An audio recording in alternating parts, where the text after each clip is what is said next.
exactly does one do when they make such an ugly piece of art? It's going to be any more hideous. How does one fix it? With aluminum foil, of course. Yeah, welcome to my art channel. I could make it worse. I mean, but honestly, how much worse could it get? Can you make art with aluminum foil? I don't know, but I'm about to try. All right, now aluminum foil comes with two sides, a shiny side and a dull side. I think I want the dull side up. Yeah, that's what I'm gonna do. I don't know why, but that's what I think is the right thing to do.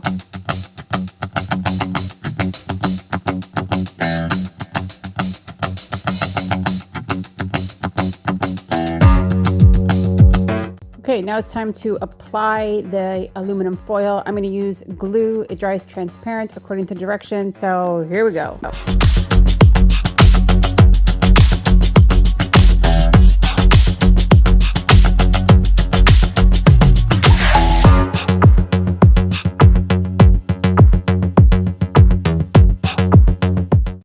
And now I'm going to put glue over top to make sure all the seams are down, and I don't know, just to make it like a binder for acrylic paint. I don't know. That's what I led to believe I'm supposed to do.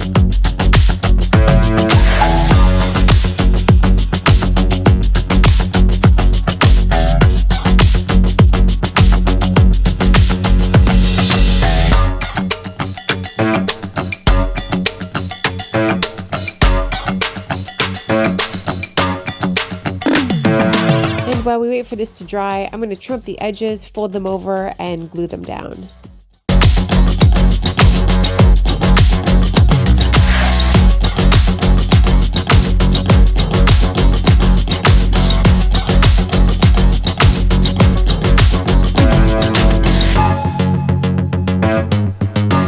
All right, as promised, the glue dried transparent. So now let's, look how cool the texture is. Let's layer down some paint.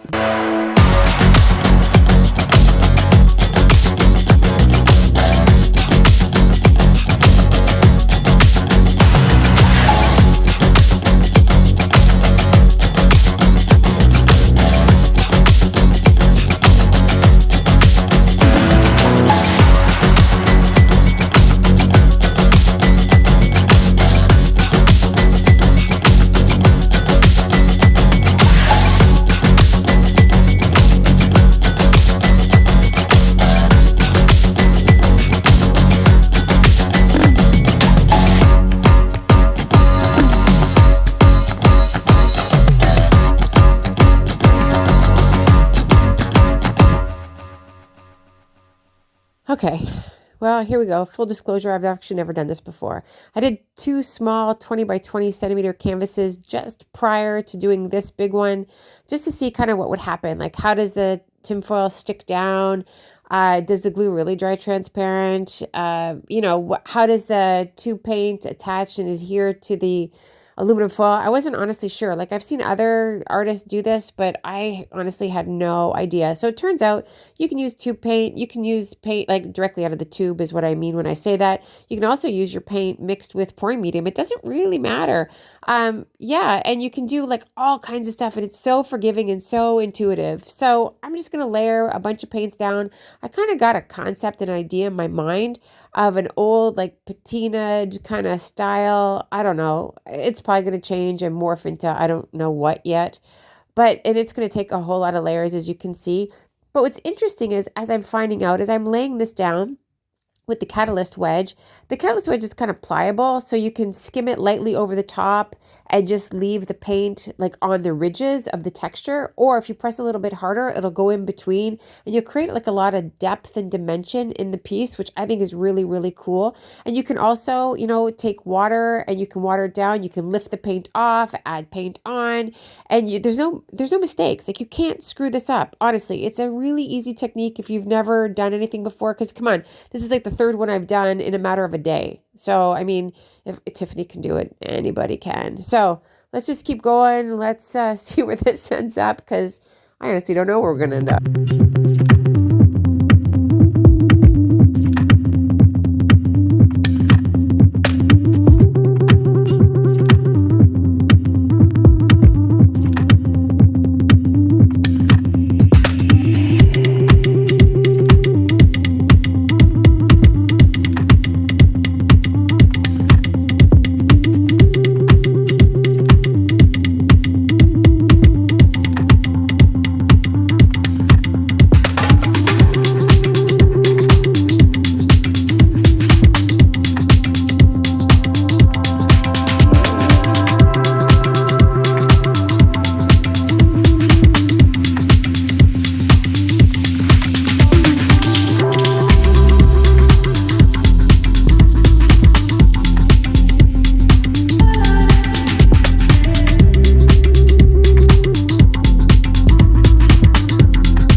challenging thing for me though is because I've never done this before and working on such a large canvas, I kind of just had to get like the top third kind of the color that I want and the way that I wanted it before I could actually move down to the bottom. It was just too difficult to kind of do them both in tandem at the same time. So I'm going to keep now working on the bottom to see if I can create something that I've got in my mind. Let's see how it goes.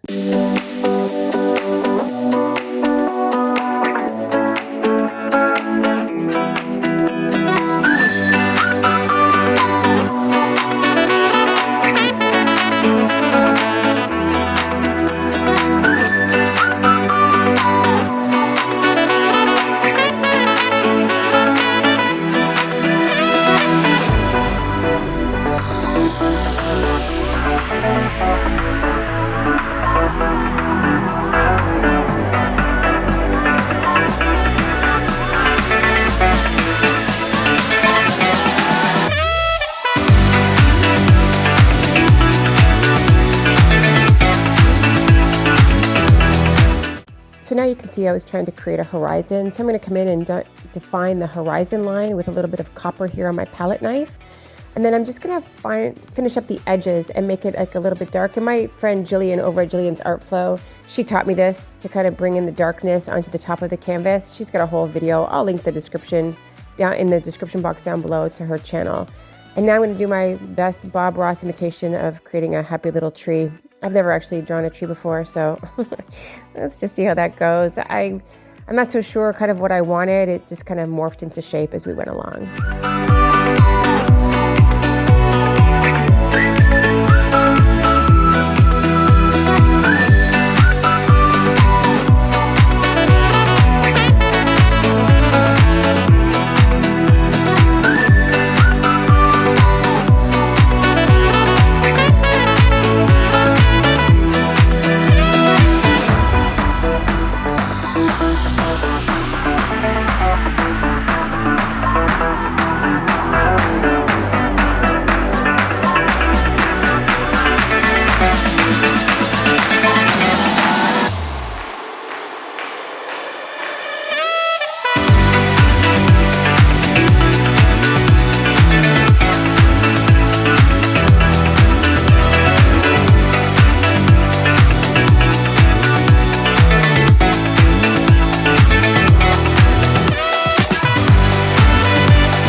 Well, here's the final result. I think it turned out quite beautiful. I really loved like the patinaed look that I was going after by using the tinfoil and obviously covering up a hideous piece of art. So again, I'd encourage anybody to try this. If you got any questions, put them down in the comments below and I'll be sure to answer them.